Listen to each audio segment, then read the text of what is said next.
It's Wednesday, the 19th day of September, 2012.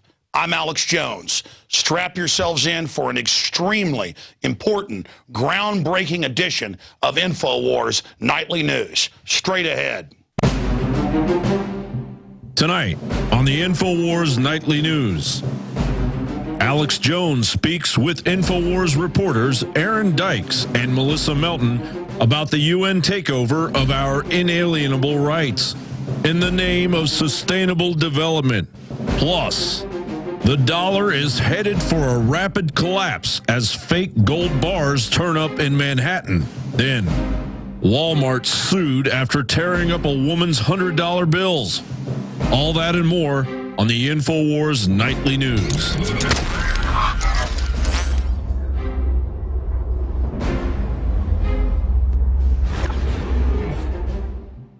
First off, we covered this last night, but in the last 24 hours, it's been picked up by a lot of publications, thanks to drudgereport.com, boosting our story.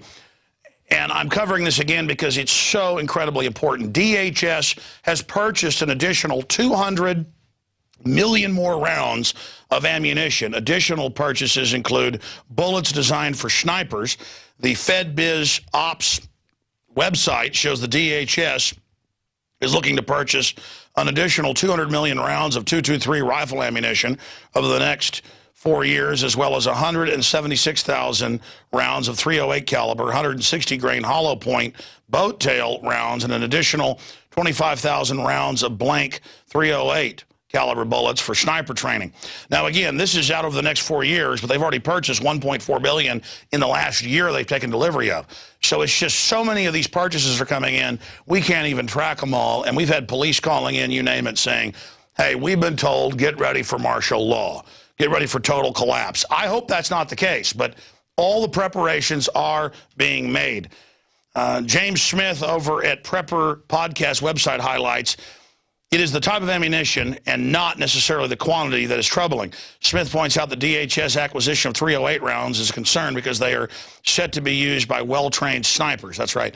Police up close use handguns, 40 cal. They use 12-gauge cartridges.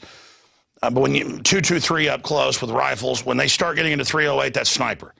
And that's what they admit they're for, is snipers. So just ongoing training on that front. Total arms buildup against the American people by the banks that have occupied and taken over this nation and who are working with collaborators. And I want to note, many of the collaborators in this country don't even realize that they're working for offshore banks. But they are collaborators. It's like most Germans actually thought they were trying to save Germany. Most Russians thought communists were, their bosses. And I mean, people just get into this mindset of not questioning. And you need to start questioning, or we're going to get deeper down the rat hole. And I say that to new viewers, new listeners out there. This is a report out of SHTF plan, Mark Slavo, but it also links through to a story I reported on yesterday. There's more on this.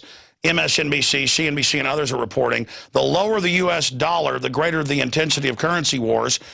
And it goes on to break down the chart showing just since QE3 was announced how much the dollar has dropped, but other currencies are dropping as well. And this chart actually comes from CNBC that that site is linking to. In fact, here's CNBC. The third significant feature is historical support for the 74.5 in the dollar. This is the upper edge of the consolidation band between 73.5 and 74.5. This is a downgrade target for the dollar index following a fall to 79, below 79.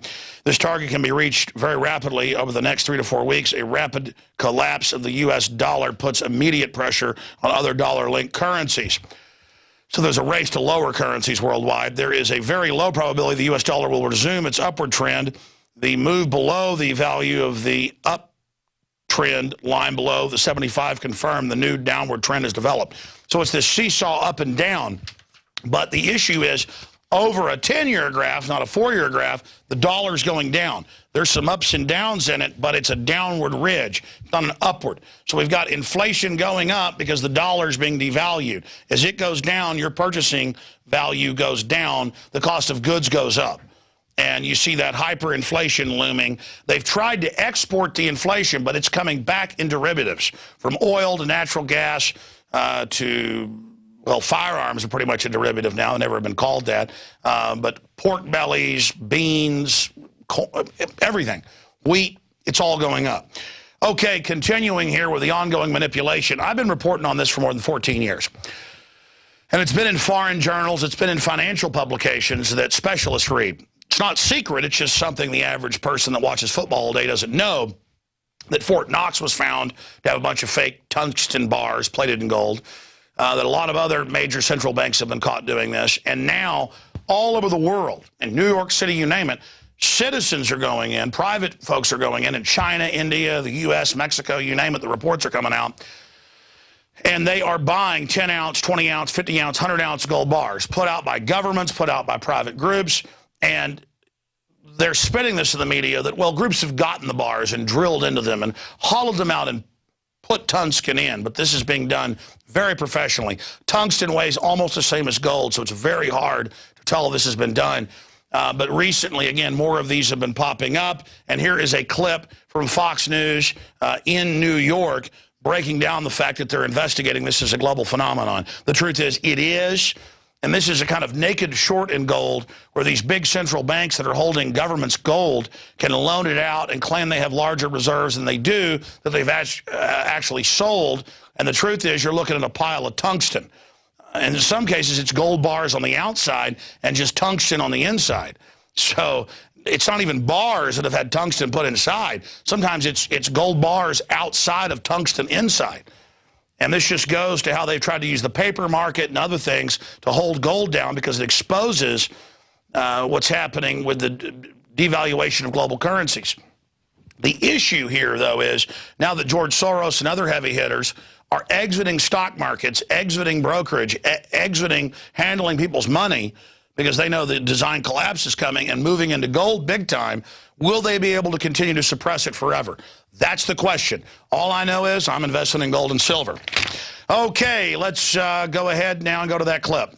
This 10-ounce gold bar costing nearly $18,000 turns out to be a counterfeit, worth just about $3,600. It's filled with tungsten, which weighs nearly the same as gold, but costs just over $1 an ounce. In March, gold bars filled with tungsten showed up in England. With New York now hit, it may mean an international ring's involved. Everything is manipulated, including gold, but the globalists can manipulate paper 1,000,000 times easier, literally. Paper, zeros and ones in computers, la-la land. Commodities, if they want to manipulate them, they've got to use paper to try to control them, but over the long term, they can't. So tangible things, friends, family, gold, silver, water filters, food, skills, trades. Folks are going to still need a dentist. They're still going to need a nurse. They're still going to need a farmer no matter what happens. They're still going to need a mechanic. So it is your trades that you have that are most important.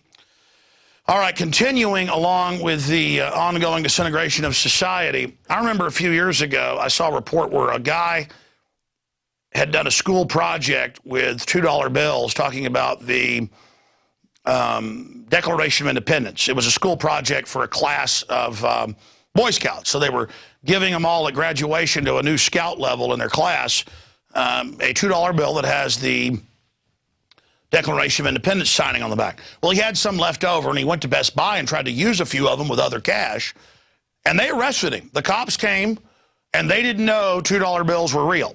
We can probably show an image of a $2 bill. Yeah, there's some there on screen. Evil, terrorist, paper money that the globalists can't track. Doesn't matter it's Federal Reserve. People still think of it as America. They still think of it as private exchange of goods. You can't do that. The NSA has trouble tracking all of that.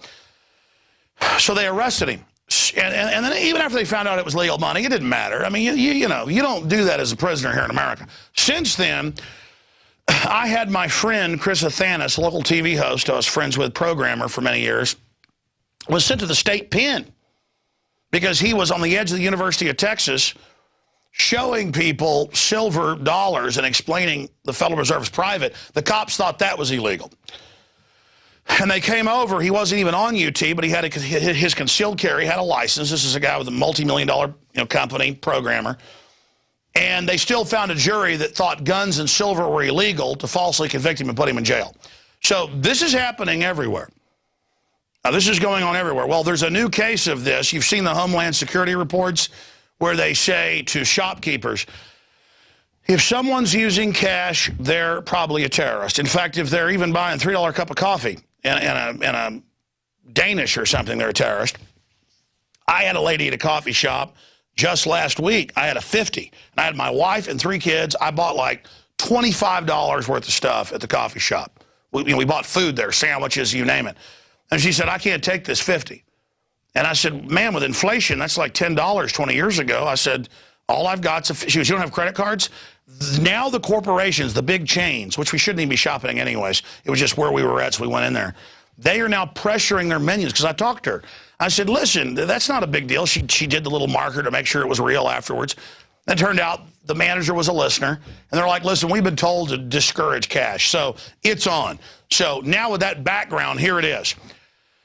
By the way, Louisiana has banned using cash in secondhand purchases at garage sales. They arrest you if you do.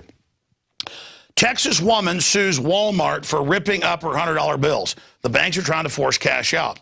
A woman is suing a San Antonio Walmart after 2 employees ripped apart 2 $100 bills she used for payment. And this is being picked up by mainstream news. Don Salazar at InfoWars.com breaks it down. She comes in, she has $100, and the guy goes, this isn't real, doesn't even do the thing, and rips it in half. She goes, hey, I want you to call your manager. I want $100 back. Manager comes, she goes, look, I got another one. It's real. Look, it's got the security strip. It's got, rips that. He goes, we don't take cash. Then they say you can't leave and have security guards bow up to her. It's not even a real arrest. And the cops come and do the test and go, no, it's got a security strip. They check it all. It's got the, no, it's real. They basically say, get out of our store. So this is happening everywhere. I mean, understand, I'm sitting there at Starbucks a week and a half ago with my kids or whatever it was, and I'm like, here's a 50. It's like $23 and change if memory serves. We got sandwiches, we got croissants, we got cakes, we got milks for the kids, we got coffees. They're just like, oh, we can't take this. You got, I'm like, I mean, this is the point we've reached in this country. After having police called on her and being detained for 3 hours, Texas resident Julia Garcia says she will pursue a lawsuit against the chain for false imprisonment. Damn right. They do not have immunity against that. In emotional distress after 2 employees ripped $200 bills she was obtained from an earlier vehicle sale and subsequently accused her of counterfeiting money. Man, I've had people, I've gone to Barton Springs in Austin and had a 20 with my wife and 3 children and me. That's $9.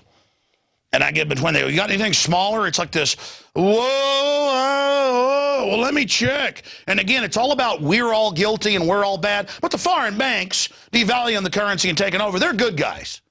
They're good guys. But we've got to all watch each other. We are all scum. By the way, there's Ackle and Associates, insane ban on cash transactions in Louisiana, secondhand dealer. We have got to get those lawyers on and talk about that. I mean, this country is becoming an absolute joke, folks, with internal capital and currency controls. I was flying to Las Vegas last year to film Jesse Ventura's TV show. We were going out to a rocket base out there, a private rocket base. That's why I was in Sin City. And I'm flying into Vegas, but I saw this at Austin, but then I sat by the guy on the plane. He was a software engineer again, going to a coin show. And he had like 6 silver dollars. He was going to the coin show to buy. These 6 he was just going to sell. And these were like worth, at the time, about 40 bucks a piece. They pull him out. They try to take him. They threaten him. They inventory it. I'm talking to people now that have 1 gold coin and the TSA is taking it. They also grab your laptop and just download it. I mean, next is proctology exams. I mean, what's coming next? Well, what's coming next has already happened. John P. Holden wrote in the 70s, they want to put stuff in our water to sterilize us. Guess what they do? It's called fluoride and other things, bisphenol A. Here's a great article at InfoWars.com by the amazing researcher. It says, UC professor eyes permanent sterilant to cull U.S. population. Cardullo also told people could reduce population impact on the earth by becoming vegetarians. They want to make that the law, basically. Well, taxes on food that are starting in New York, kind of the rollout city. One of the things we know is the production of meat is incredibly expensive, he said. So they'll decide what you have if it's expensive. What about having an economy, punk? But you want us all poor, getting everything from you. You are going to start hearing more and more about humans' carbon footprint, and one of the biggest contributions to the carbon footprint of the production of meat we could do is simply by just becoming more vegetarian. We're going to be covering this with Aaron Dykes, Melissa Melton, with an amazing report coming up in a moment. Although the professor tells his listening audience that the lower their standard of living to minimize human impact on the earth, he stresses that this is itself isn't sufficient to lower fertility in the United States. Also, the professor continues saying famine, disease, and war and so on do not have the ability to effectively cull the human population. And they go on to break down cutting Chinese and American research. He goes on to say, mentions that this chemical has the potential of killing humans, causing not just temporary but permanent sterility in males. Ultimately, the World Health Organization argues against using it, but interestingly enough, there are countries in the world such as China, Nigeria, and Brazil using it in a permanent method of controlling fertility in males, which is an option, he went on to say. And there is the molecule of what they are talking about. And this stuff's already in the food and water, very similar molecules. We are being exterminated right now. That's why cancer is off the charts. And we had big news with Mike Adams about that today, dealing with the giant tumors, now confirmed by top French scientists in a major medical journal, that when they feed them GMO corn, it's just massive reductions in life expectancy, giant tumors, cancer off the charts, just what we're seeing in humans that everybody's not supposed to pay attention to because terrorists are hiding under every table. Finally, as we go to break here and come back with our guest, Beijing hints at bond attack on Japan. London Telegraph. Just yesterday, their top general said they may have to have a military conflict with Japan. Notice this is all happening all over the world. As currencies are devalued, as global meltdown takes place, the system is now pushing towards war, which will get the general populations diverted into rallying around the flag and doing what their governments tell them when the governments themselves have been hijacked by foreign megabanks. It is clear, quoting the government, that China can deal a heavy blow to the Japanese economy without hurting itself too much, he said. It is unclear whether he was speaking with a full backing of the Politburo or whether sales of Japanese debt will do much damage. The Bank of Japan could counter the move with bond purchases. Any weakening of the yen would become welcome. But what are the globalists like is they know about all these decisions because they're controlling all these governments, European, American, Canadian, Mexican, Japanese, Chinese, Nigerian. They know the decisions before they're made.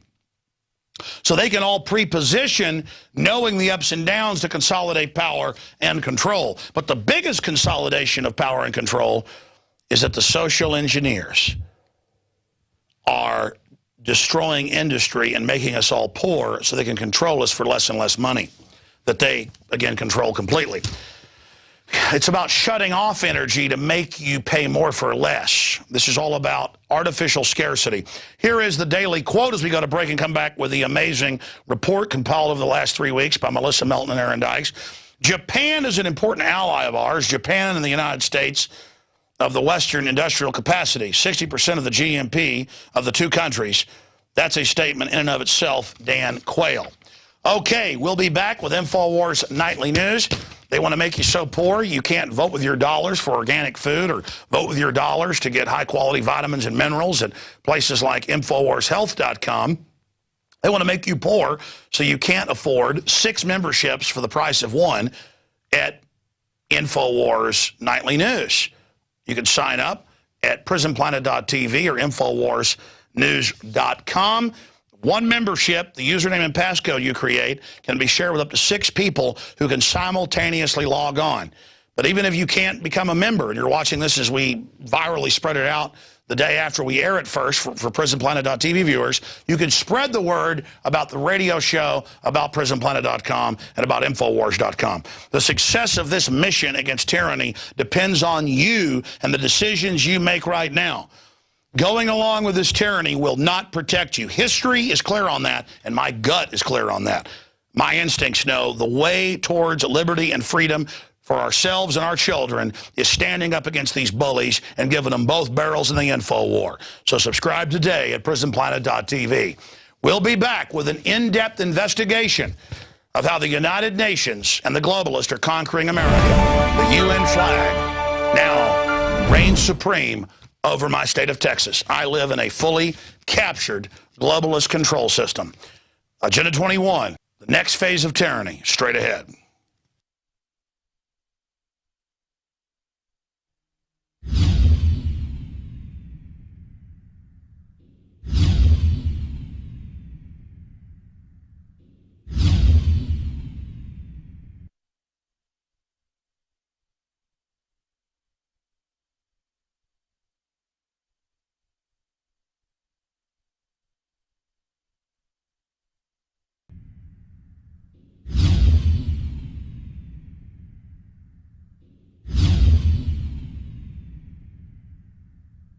Alex Jones here with a message to fellow freedom lovers. The prognosis for the entire planetary economic system runs from bad to worse. The globalist model is to shut down societies and starve patriots out until they acquiesce to the global takeover. That's why we've assembled the most vital and important preparedness items at InfoWarsShop.com. These are items that I did research on, that I personally use. We've got the life straw, so you can turn fetid water into safe water anywhere you go. The K-Tor hand crank generator to charge up key equipment during power outages or out in the field. Strategic Relocation, 3rd edition by Joel Skousen. When Disaster Strikes by Matthew Stein. ThyroSafe, used by Homeland Security to protect yourself during any radiological event. Hand crank shortwave AM/FM radios. Everything that we've researched and found to be the best is available at InfoWarsShop.com, and your purchase makes our InfoWar possible. We're getting prepared. Are you? InfoWarsShop.com.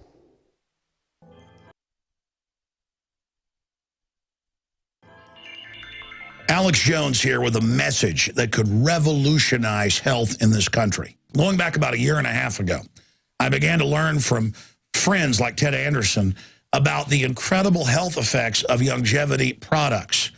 And I started promoting them some because I'd seen his weight loss, his health, all the things that had happened for him. Now, I've only stuck my toe in the water and lost a little over 40 pounds, and I'm still big. Aaron Dykes, who you know has been working here for 6 years at InfoWars.com, lost 92 pounds. We're going to show you some before and afters. He began to hear the guest on my show a year and a half ago. He began to do his own research, and he implemented the information that Longevity and InfoWarsTeam.com is promoting and had dramatic results. And that's why I'm telling our listeners and viewers, you need to go to InfoWarsTeam.com and try just the essential fatty acids, the Beyond Tangy Tangerine, and the Pollen Burst Plus. And I believe you'll be blown away by the dramatic results that I've had and Aaron's had. Aaron, break down what happened, your story. I've been overweight in my life for far too long.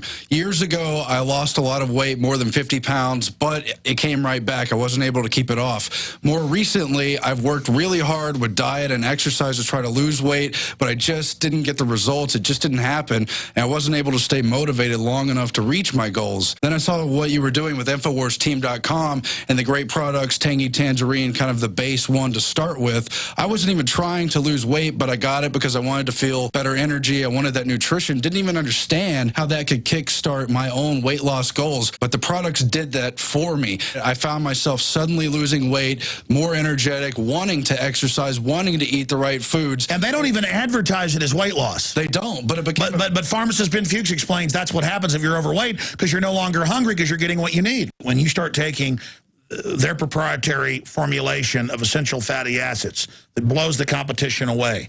When you start taking Beyond Tangy Tangerine and Pollen Burst Plus and the other key longevity products, it is incredible. It was so easy to lose weight and regain health for myself, barely without trying, just from taking the products. I want to challenge our radio listeners to go to InfoWarsTeam.com.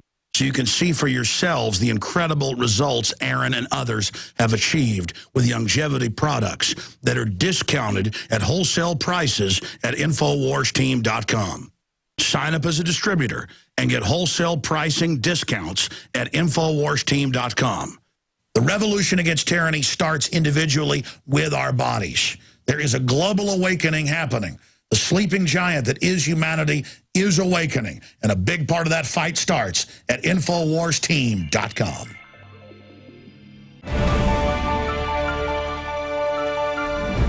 My friends, I have researched the globalist takeover program for more than 17 years, and this world is a very complex place, and that gives evil a lot of places to hide.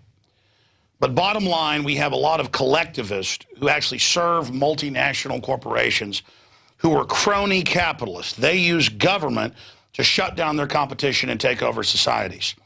Communist China and many other authoritarian nations have signed on to the UN Agendas 21 that was put into global law and ratified back in 1992. We are now under this. It means high taxes are on your business, your farm, but the insiders who have been selected, well, they're exempt. And this is happening all over the U.S., but also all over the world.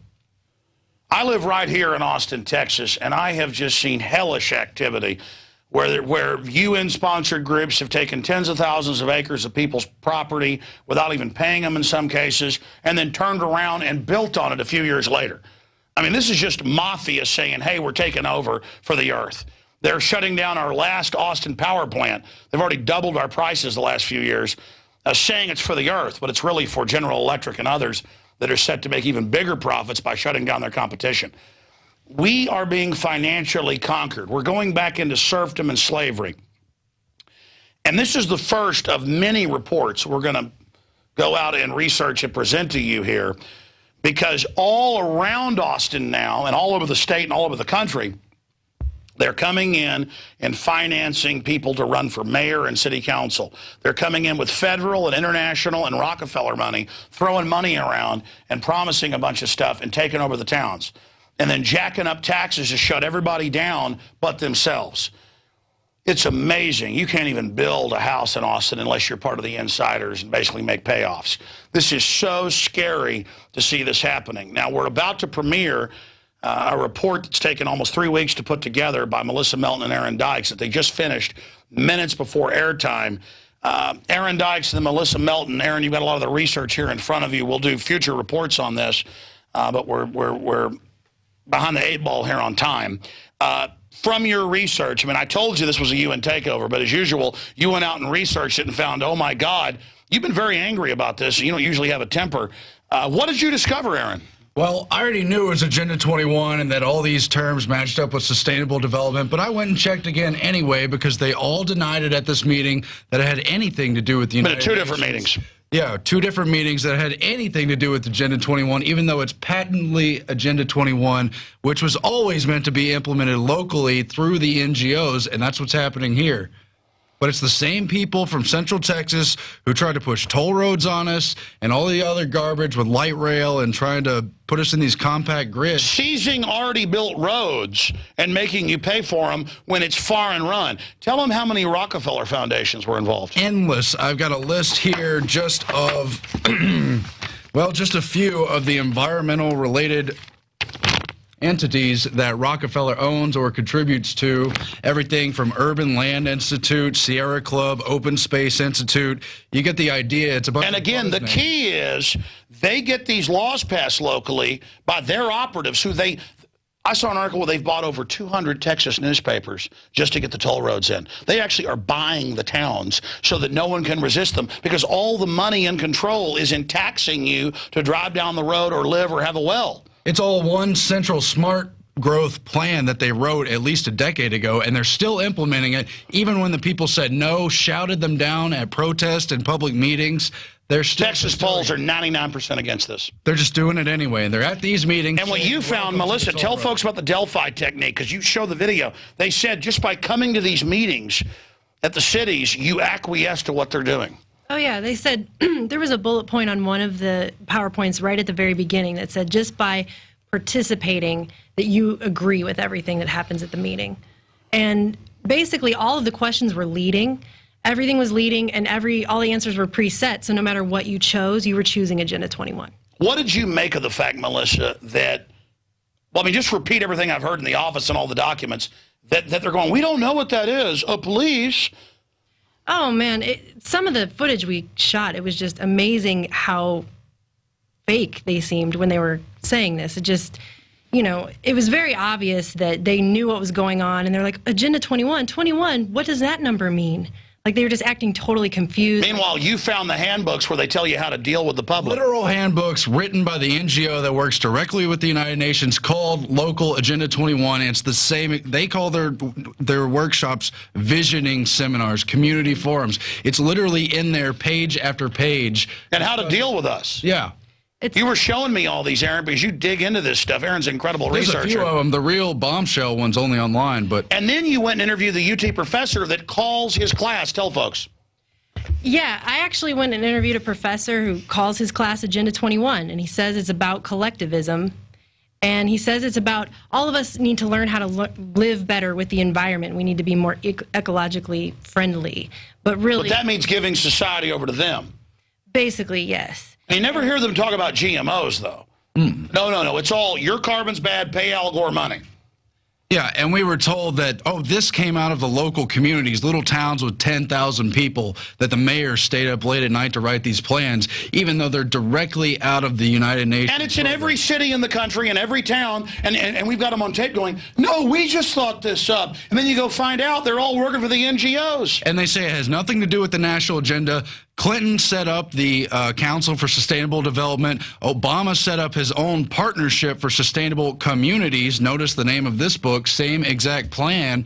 And it's all how to integrate traffic with housing as well as EPA regulations. And then they branch out into things like USDA. It's really that rural council where they're trying to take over all of the heartland. And you watch the videos, word for word, it's all this, but they're like, we don't know what you're talking about. Tell folks about the professor at the end of the interview once the cameras were turned off.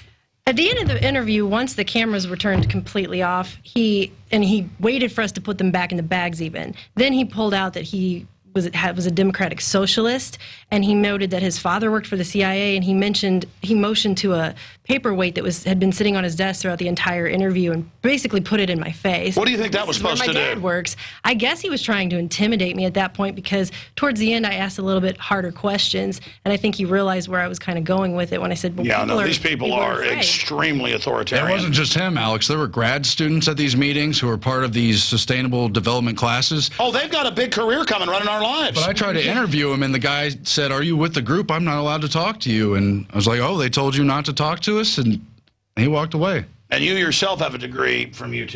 Yeah, I do, but I get treated like trash on the campus, so I guess that's what being an alumni is all about. Well, man, I tell you, this is amazing. I want to just show people this. This is from their own sites. Look at all these Rockefeller foundations, each one of these.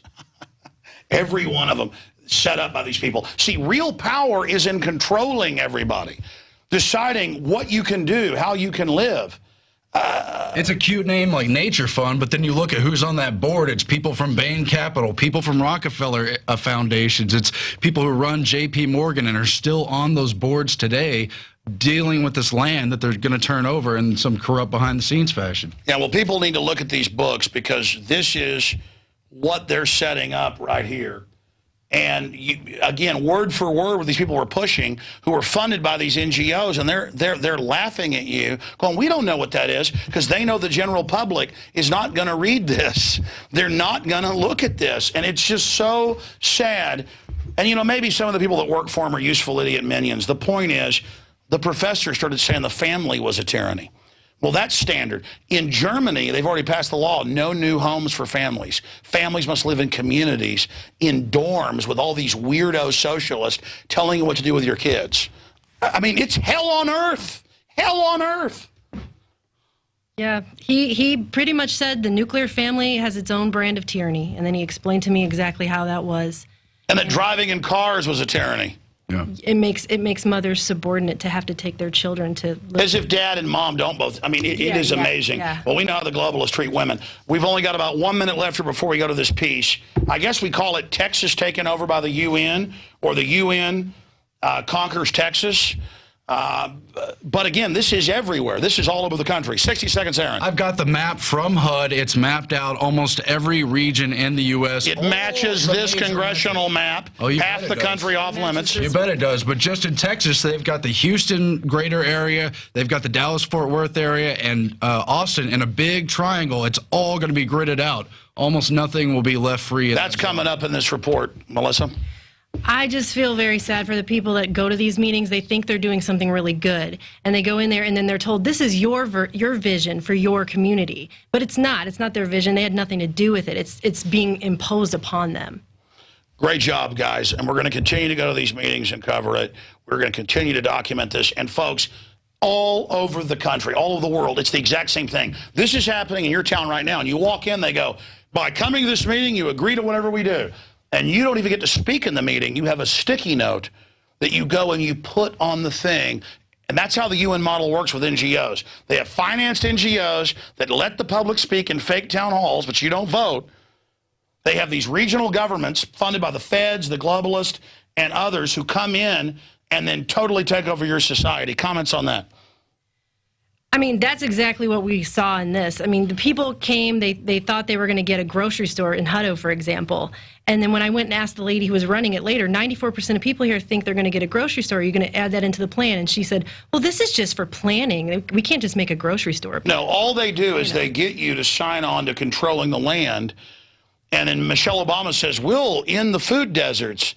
The feds are going to decide what happens in your town. It's all going to be insiders. I was talking to a fellow who helped at-risk youth. In fact, he trained over 100,000 people total over a decade in these classes. And he described how as soon as Obama came in with big government, all the little grants to help at-risk teenagers, people were just gone. And it's literally like mafia groups now in control of it. That's all this is. This is just mafia. This is just rolling in and saying, hey, we're the boss. We're the grasshoppers. You're the ants. Yeah, I called up the NGO, ICLEI, who works with the United Nations, because Austin's a big ICLEI city. It's the model city for the world. We have the biggest carbon cut. Yeah, we're in the heart of the UN takeover because they know Texas was free, so everybody ran here to get away from big government, but they've landed their attack forces. And whenever the federal government gives out grants, they call up entities and tell them how to get the grants, so that's pretty insider. And they call it a consortium of a regional unelected government that works with some shell game Our tax money and corporate money goes to the regional governments. Yeah, and it's sick, but they tell you that's accountable because it's mayors and councilmen. But they cherry pick their minions to make up the board. Could Congress go and play a baseball game and start legislating from on the field? I mean, yeah, hey, we had 20 Congress members that came to the baseball game. We don't need that old government. We got 20 congressmen here. Yeah, but who flew them there? Who paid for the hooker in the hotel room? Good God, this is so unbelievable. Oh, okay, well, here you go. Today, Texas, tomorrow, the world. Here is the report on InfoWars Nightly News. This is the InfoWars Nightly News. I'm Aaron Dykes. And I'm Melissa Melton. Agenda 21 is not a conspiracy theory. And while it may seem harmless or even helpful on the surface, it is a UN-inspired, banker-funded scheme to institute a global government from the ground up. Right here, right now, our country is being taken over in the name of sustainable development. Local environmental groups are meeting in towns across America backed by big federal grant money, but behind that, entities like the Rockefeller Foundation. Their sustainable community meetings are not only a takeover, but a buy-in to a planned society controlled by a psychopathic elite, all sold with a smile. So to find out more, we decided to investigate some of those local meetings taking place in Texas to find out about the dark deception behind this Agenda 21 scheme. They had growth on them so quickly and so heavily, they didn't have time to plan. What is sustainable development? The conservation of energy resources. People that live there maybe don't have to drive as much. Concentrated and balanced growth. Concentrated and balanced growth. And the kind of growth you want to see. To help you achieve the vision. Higher density mixed-use development in the center of town. How compact or not is it? Creating this much more interconnected grid. Growth here is more balanced. Housing and jobs balance with the stakeholder committee's participation in line with the Sustainable Places Project. The Housing and Urban Development Department of the United States awarded Sustainable Communities Regional Planning grants to Texas, giving $3.7 million to the Capital Area Council of Governments in a project that spanned Austin, Texas, as well as neighboring rural communities that include Elgin, Lockhart, Hutto, and Dripping Springs. The grant specifies guidelines for energy use and climate change mitigation, as well as the integration of smart housing, nearby job sectors, and integrated transportation systems. The members of the project we spoke with in Elgin were apparently unaware of HUD's related agenda to the larger Agenda 21 program. Agenda what? Agenda 21. What's the number stand for? 21st century. And what does that mean? Honestly, I'm not familiar with it at all, so I couldn't comment on that. So I'm not sure what their criteria or their outline is on that. Respectfully, there is no national treaty that obligates local governments to follow Agenda 21. That just doesn't exist. That's a myth. We're promoting sustainable, responsible development. But it's nothing to do with the United Nations. I mean, you know, if that's just paranoia. I'm sorry. In fact, there is an international agenda at work. Austin is a model city for the ICLEI. The NGO partnered with the United Nations to push for local Agenda 21 implementation. In the name of sustainability, they've taken on some of the most ambitious carbon cuts in the entire nation and are a model for energy conservation and zero waste. And unelected regional boards are drawing the rest of Central Texas into this international scheme, all in the name of sustainability. Among other groups, Smart Growth America and the ICLEI Local Governments for Sustainability USA group specifically congratulated the cities and towns receiving these HUD grants for sustainable communities and regional planning. So it is absurd to claim that there is no international agenda interacting with these local communities as they attempt to implement sustainable development goals. Well, I know a lot about Agenda 21, and I don't have any concerns because I don't think this project is driven by the international community or even by the national community. I think it's driven by Elgin, Texas. Except it's been implemented nationally under treaty, and these grants are coming from the federal level. I think it's really dishonest not to admit there's an Agenda 21 motive. Sustainability is just about letting local communities decide for themselves. We had heard so much about what Agenda 21 wasn't, we decided to interview a professor that teaches it. This is Dean Almy, an associate professor and director of graduate programs in urban design and landscape architecture at the University of Texas. Now in Texas, Texas Triangle is one of the 10 identified megaregions of the United States. And the projections, which were pretty much just confirmed by the recent census data that was released, are that populations in the Texas Triangle will double in the next 20 to 30 years. And one of the big problems, of course, is that it starts to create new towns, new communities, but are they really communities? Are they really towns when they're all sort of evolving in a really short time? He teaches Agenda 21 courses at the university. So the course I teach, which I call Agenda 21, really deals with the question of sustainable urbanism. How do we begin to sort of build the city more sustainably moving forward? What is Agenda 21, kind of a brief overview, and why you feel that it's an important plan? Well, it was a resolution of the United Nations where a number of countries got together, ostensibly in Rio, also called the Rio Declaration, to begin to look at the way in which humans were occupying the world, the state of the world, the state of civilization in the world, how we were using resources, whether the consumption of resources and global development was being achieved ecologically and equitably. And when recently asked about the UN's plan by a San Antonio-based news station, he was quoted as saying, "It's changing the status quo of how we operate as a country that is developing, and so it's threatening to some people. Urban design by its nature is about the collective good and isn't necessarily about the freedom of any one person to do whatever the hell they want." So I was going to ask you if you wanted to talk about that quote a little bit. Well, I mean, already, you know, if we're looking for code words, okay, so already in that quote is the term collective, which, you know, a conspiracy theorist could somehow associate with, you know, I don't know, the Soviet Union. Right? And that's not the intent. You know, collective just means us together as a society. So yeah, I kind of stand behind that, actually.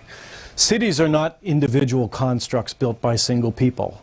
Cities are collective constructs where we all live together, and we have to balance the needs of individuals and the needs of collective society. And cities, by their very nature, would be very difficult to construct and manage and develop if they were all sort of politically anarchic.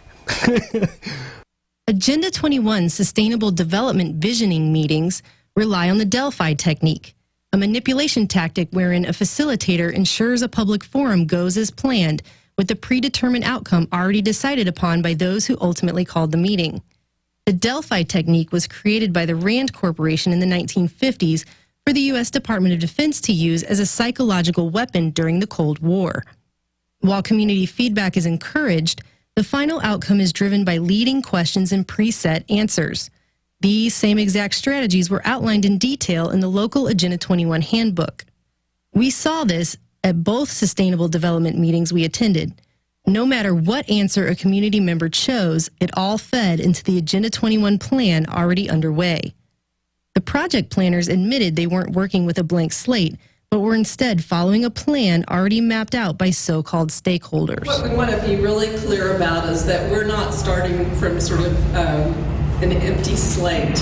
Your community has done a lot of work in setting in place lots of plans and policies like the comprehensive plan. We're planners. We've been involved in projects mostly in central Austin and around that area. We worked on the Miller redevelopment for many years, and we're still working on it. The downtown Austin plan. We're working on several master plan communities around the region. A lot of our focus on urban infill and redevelopment. And have you ever heard of Agenda 21? Yes, but just recently. Is this a part of that plan? No. Is it affiliated in any way? No. The reason I ask is because we use a lot of the same terminology, visioning workshops and sustainable development, and a lot of that falls under that plan, and I just didn't know if that is very traditional planning talk from the last probably 30 years. So we always talk about, having a vision. What is the general big picture vision? But there's a larger agenda going on. I mean, this is a regional development. It didn't start here in Elgin. These proposals didn't originate here in Elgin. They're being done in other cities. I think these proposals did originate here in Elgin. Why are all these plans springing up all at once at the same exact time, all over the country, all over every city, though, if it's not a coordinated effort? Well, I don't want to be contentious with you. I would just say that I think that's a myth. They're not springing up all over the country. In this whole region, there's 4 cities looking at it. In fact, these sustainable communities were popping up in nearly every major metro area across the country, all funded by HUD. And these sustainable communities are pursuing the international agenda under President Obama's Partnership for Sustainable Communities, joining together the policies and regulations of housing and urban development, the Department of Traffic, and the EPA. I actually went to my first sustainable development meeting last week. They received a federal grant from Obama's Partnership for Sustainable Communities, and they seem to use a lot of the same language in Agenda 21. I didn't know if you knew about those sustainable meetings that have been happening around here and if those are somehow connected. Well, there are a number of layers of sustainability. I mean, almost to the point where the term itself is sort of overused. But here at the School of Architecture, we have a Center for Sustainable Development, which does get grants from foundations, sometimes from federal government, usually from philanthropic foundations. And they are a clearinghouse for a whole series of different initiatives. Texas has been faced with so-called smart growth proposals for well over a decade now. For years, bureaucrats in the Texas area laughed in the faces of activists, even as they gave passionate speeches defying the implementation of toll roads and other unnecessary infrastructure already owned by the state of Texas and its citizens. Instead, unelected regional boards like Campo moved the measures forward as best they could, while insiders who amounted to little more than thieves skimmed off the top and made millions off of secret deals. And yet we see some of the same regional players pushing for further development in the name of sustainability. The Central Texas Vision for Growth was directed by CAPCOG, Trust for Public Land, and Envision Central Texas. These entities, in turn, are shaped and steered by countless environmental groups controlled and funded by the Rockefeller Foundation, the Ford Foundation, George Soros, and Ted Turner, among others. Their alignment with Agenda 21 is well documented. Sustainable development was coined by the United Nations to mask a covert takeover at the local level. Land conservation and smart growth planning have been used to subsidize insiders, allowing development to be hijacked while the system picks winners and losers, reaping the profits at our expense. Everything in green is the protected area. So you see there's not really much protected areas 15 years ago. 2 years ago, this is the work that we did. All this land was purchased by cities or by the city of Austin or the county, and we use our funds and our political clout to encourage the city to purchase these lands for protection. Has any of that been developed on? Yes. So this does not mean there's no development. What it means is that the development is done in a sustainable and ecologically friendly way. By implementing Agenda 21, it's a local implementation, it's from the bottom up kind of thing, that by putting all of these regulations environmentally and putting them on the urban areas that are usually the economic centers for cities, that you're sort of picking winners and losers in a way, because you're saying that only people who will adhere to these things are allowed to develop, and so there's kind of a bigger agenda there with that. I don't know what your thoughts are on that. I would turn it around a little bit, and I would say, I don't know that we're picking winners or losers. This is not a kind of environmental nepotism that's going on. I mean, but I think it's a mistake to think that rules don't already exist everywhere. The United Nations has made its anti-private property stance abundantly clear. Quote, "Land cannot be treated as an ordinary asset controlled by individuals. Private land ownership is also a principal instrument of accumulation and concentration of wealth and therefore contributes to social injustice.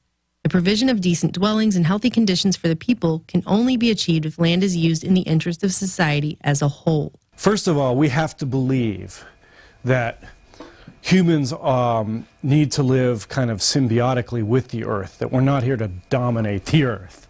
You know, when the United States was founded, and many of the original sort of authors and thinkers who wrote about, society in the U.S., and people like Thoreau, for example, there was a sort of idea that the U.S. was this great wilderness, that we could just go out and sort of settle the wilderness and be pioneers and live on our own and be independent. And I don't think it's like that anymore. I mean, there's very little wilderness left in the United States. Sustainable development is the philosophy designed to bring human beings across the globe under the full control of a narrow human elite. It's a 40-chapter document to basically control the world. It's based entirely on socialist control mechanisms. Sustainable developers have designed a global movement coordinated through a global to local action plan to create world government in accordance with certain objectives. An end to national sovereignty, the abolition of private property, the restructure of the family unit, and increasing limitations and restrictions on mobility and individual opportunity. Professor Almy admitted plans to restrict travel were ecologically necessary, and his contempt for the family and Western civilization was thinly veiled. The suburbs bring with them their own kind of tyranny, right? One is public space is almost non-existent in terms of real public space. There's lots of lawn, right? But real collective public space. There's the tyranny, I would argue, of the nuclear family, and not that that's tyranny in itself, it's not, but the wife having to drive their kids to everything. Having to drop your kids off at school, having to pick your kids up at school, having to drive them to Little League, everything is about one member of a family having to basically play a support role while another member works. And everything is sort of geared that way, and it's actually quite expensive. So things like the automobile and the amount of infrastructure that families use economically to support living in an environment dominated by patterns that are automobile dependent is a big problem. This is an Agenda 21 map that claims that that is what, if Agenda 21 was fully implemented, the United States would look like. I don't know if you've ever seen that. I haven't seen this map before. And this is something that opponents have said is the ultimate plan of Agenda 21. I didn't know if you had heard of this map or seen it before. I haven't seen the map before, but I know where some of the principles behind the map come from. It's trying to kind of suggest that if we were to develop networks of water, networks of plant habitat, networks of animal habitat, networks of human habitat, how would these networks begin to interact? What areas would need to be preserved from development? There is a pretty great fear of this. I found a lot out there of you bet. This plan, and that it really will somehow end property rights, people's personal property rights, that it will end national sovereignty eventually, and give it up to a whole global entity now that will kind of take control over everything. I mean, that's kind of the general consensus. You know what will end national sovereignty faster than some fictitious conspiracy based on a United Nations declaration? Major ecological catastrophe. You know? And you know, to be honest, in my opinion, I think one has to come to terms with the fact that such things as global warming exist. If you don't believe global warming exists, or if you believe that man is on this planet to dominate the world, then you don't care about these things. It should be noted that the professor admitted to democratic socialist leanings once the cameras were off, and that his father worked for the CIA, as evidenced by a paperweight he displayed on his desk during the interview. While he talked in circles on many concepts and seemed to contend that he knew what was best for humanity, he refused to acknowledge any nefarious motives behind Agenda 21. Most of the people here in Elgin don't know or care what Agenda 21 is. I don't care what Agenda 21's agenda is. Think about it. These local planners are trying to concentrate smart growth in small towns of barely 15,000 people in the second largest state in the nation, encompassing hundreds of miles of empty land. In fact, experts have even come forward to say that the world's entire population of 7 billion could fit here in Texas comfortably with no problem. It doesn't make any sense. But make no mistake, what does make sense is that these local sustainable development meetings are nothing more than a green mask trying to hide a global takeover in plain sight. Takeover doesn't even begin to explain it. There really are no words for this level of evil and greed. These are just front groups we've analyzed in the video today. But when you look at the real players behind them, the bankers, the people with connections to families like the Rockefellers, you begin to understand the true corruption, the real nature of evil, where mega wealth aligns with an agenda to destroy humanity and control our future for their gain. For the InfoWars Nightly News, I'm Aaron Dykes. And I'm Melissa Mountain.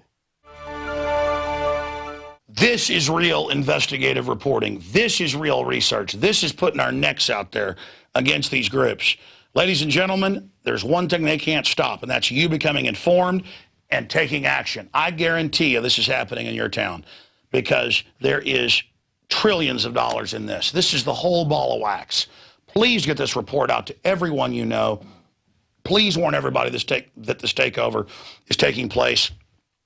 We can stop these people, but it's up to you. Learn how they operate, learn what they're doing, and stop this globalist corporate takeover.